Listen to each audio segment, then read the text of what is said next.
Noël. J'espère que vous aimez le butternut parce que c'est la troisième recette que je fais avec. Mais cette fois-ci, en version sucrée. Sans plus attendre, on se retrouve tout de suite pour la liste des ingrédients et la préparation.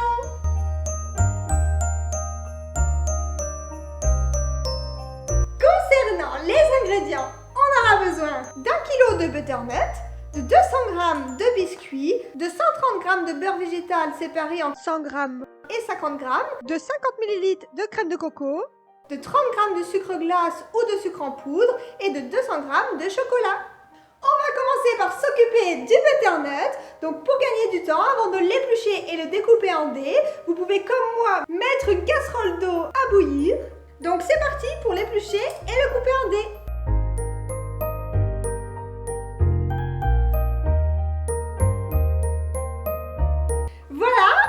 Notre butternut à cuire et on le sait qu'il est prêt lorsque l'on pique un morceau et qu'il glisse du couteau.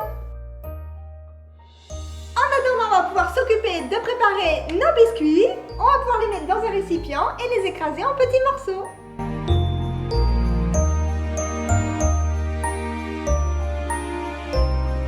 Hop, quand on les broie, on peut garder des petits morceaux pour garder le craquant des petits biscuits. Et ensuite, on n'a plus qu'à ajouter notre beurre fondu. Voilà, on va les mettre de côté et s'occuper de faire fondre notre chocolat.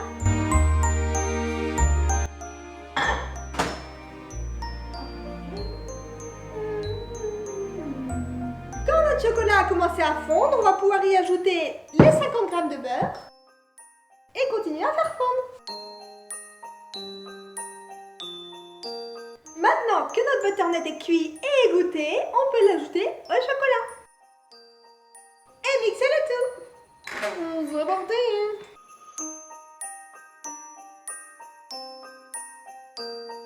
Et enfin, on va pouvoir y ajouter nos 50 ml de crème de coco et nos 30 g de sucre.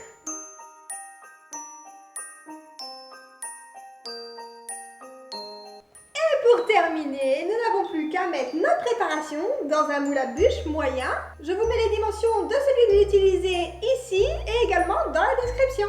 Alors, pour faire ma bûche, il y aura 4 couches. La première, la préparation au chocolat. La deuxième, des biscuits. La troisième, du chocolat. Et la quatrième, pour finir, des biscuits.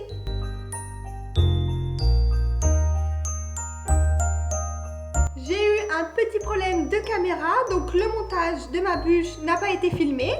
Mais bon, ce n'est pas grave. Vous mettez la moitié du chocolat ou les 3/4, une couche de biscuits, à nouveau du chocolat, et le reste des petits biscuits, ce qui nous donne ce résultat. Pour me soutenir, n'hésitez pas à vous abonner et à mettre un petit pouce bleu. Et voilà! Maintenant que l'on a fini de préparer notre bûche, on va pouvoir la mettre au frais pour que le tout se fige. Alors on peut la mettre toute la nuit au frigo, ou comme moi, si vous n'avez pas envie d'attendre, on peut la mettre au congélateur. De toute façon, en surveillant, vous pouvez commencer à voir lorsqu'elle se fige. Donc il faut vraiment la laisser au minimum 3 ou 4 heures au congélateur, le temps qu'elle se fige bien, surtout vu l'épaisseur de cette bûche. Ou sinon la veille, toute la nuit au frigo, et ça fera l'affaire aussi. On n'a plus qu'à la démouler. Alors grâce au moule en silicone, on voit qu'elle est prête lorsque l'on tire les bords.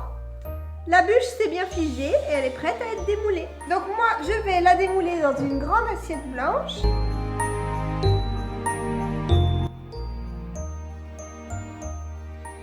Alors moi je vais la décorer en ajoutant un peu de sucre glace et un filet de notre chocolatin fondu.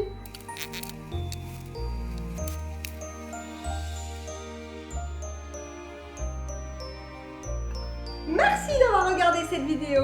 J'espère que la recette vous a plu et vous a donné envie de la faire. En tout cas, c'est un délicieux dessert de Noël. Pour plus de recettes hyper simples et délicieuses, n'hésitez pas à me suivre sur mon compte Instagram, ma page Facebook ou encore à vous abonner à ma chaîne YouTube.